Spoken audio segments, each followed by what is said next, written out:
OBC Morcha സംസ്ഥാന secretary Ranjith Sreenivasan വധക്കേസിൽ ശിക്ഷാവിധി ഈ മാസം 30-ന്. മാവേലിക്കര അഡീഷണൽ സെഷൻസ് കോടതി ജഡ്ജി വി.ജി. ശ്രീദേവിയാണ് ശിക്ഷ വിധിക്കുക. പോപ്പുലർ ഫ്രണ്ട് എസ്.ഡി.പി.ഐ പ്രവർത്തകരായ 15 പേരും കുറ്റക്കാരാണെന്ന് കോടതി നേരത്തെ കണ്ടെത്തിയിരുന്നു.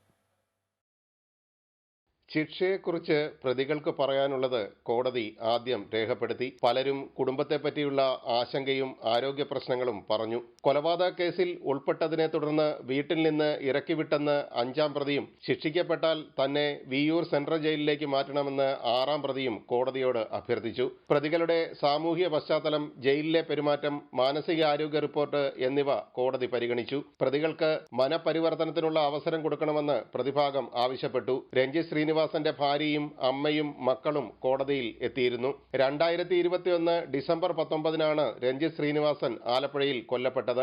കേസിൽ 90 ദിവസം കൊണ്ട് കുറ്റപത്രം തയ്യാറാക്കുകയും 9 മാസം കൊണ്ട് വിചാരണ പൂർത്തിയാക്കുകയും ചെയ്തു. അമൃത ന്യൂസ്, ആലപ്പുഴ.